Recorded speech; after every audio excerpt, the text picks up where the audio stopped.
Welcome to A Mason's Work, the podcast where we review Masonic symbols and illustrate how they can be used to solve problems in everyday life. With your host, Brian Mattocks, a proud member of the Craftsman Online Media Network. So I want you to imagine you walk into this grocery store on your way home. You're stopping in to pick up something that you were asked to remember from somebody important in your life. You're walking down the aisles like some sort of crazy zombie. And before you know it, you're at the register with $45 worth of junk that you're unlikely to eat. You're going to have 2 or 3 pieces of candy in the car, and the rest of this stuff's going to wait till it gets home, or it's going to sit in a cabinet and not do anything. And then you're going to feel shameful and guilty, and it's going to be awful. And then you remember your compasses, right? To circumscribe your desires and keep your passions within due bounds towards all mankind. And you use that to beat yourself up. You use that to say, wow, I am not good at managing my desires. The reality was, there's an underlying truth here. It's really kind of funny when you think about it. And so for the balance of the week, we're going to be talking about statements related to food, but actually mean the compasses. Bear with me.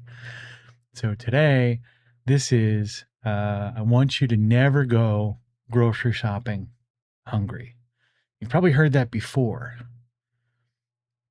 When we look at the sort of systemic issues that happen when you go to the grocery store hungry and you walk out with a bunch of food, extra food, stuff that just, you have no impulse control. You think, man, that's a failure of my ability to self-regulate.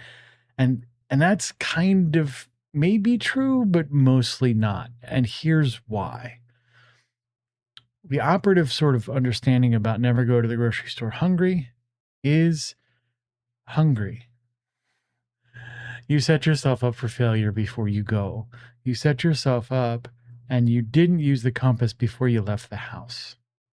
So that every downstream failure, every sort of momentary decision, or before leaving the office, you are now setting your future versions of you up for failure.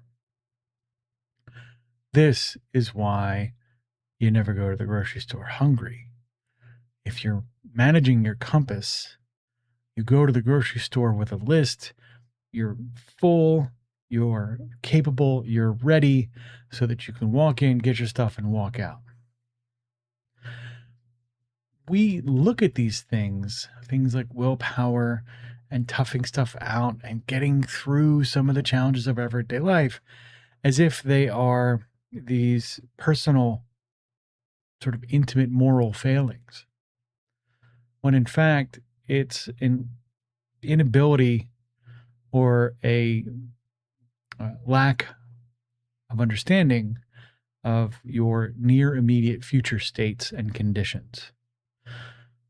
The person that leaves to go grocery shopping is not the same person that comes back. And so, if you have a sweet craving, there's a good chance you're going to set yourself up for failure. The same thing is true if you make that decision the future version of you's problem. Some sort of, this person's going to have stronger willpower, or this one's going to be more capable of making better decisions.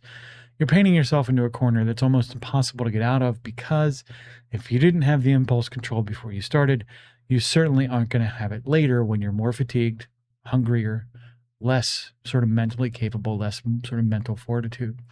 So the old sort of saying of never go grocery shopping hungry is literally translated to the application of the compasses in time. These are Masonic sayings wrapped up in food. We'll go through a couple more of these over the course of the week, and you'll get a context for how we have embedded this wisdom in other places, but ironically never discuss it in the places that matter. So, to be clear, we're going to be talking about the compasses. We're going to be talking about how these pieces fit. We're going to be talking about these food adages. If food is not your challenge, these sayings apply to all other domains of life. Never go to the grocery store hungry is, never be in a place of need while negotiation is occurring. It's also never be in a position where you've got reduced capacity when it's needed the most. So these translations, these things, they all have this sort of translation that can go across domains. So don't let the food thing get you tied up. Again, we'll talk more tomorrow. The views represented in this podcast are those of the speaker alone and are not representative of any grand or subordinate lodge.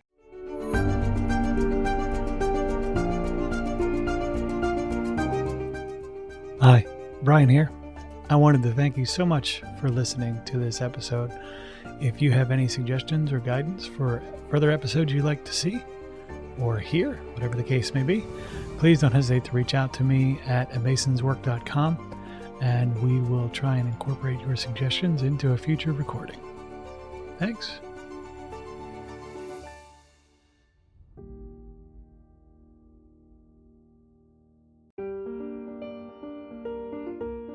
Freemasonry teaches us that the true work is within, a lifelong journey of reflection, discipline, and discovery. At A Mason's Work, we help Masons bring out their best selves through meaningful self-inquiry and symbolic practice. From personal reflection to lodge engagement, we offer tools that turn symbols into action. Visit us at amasonswork.com. The work is within. The time is now.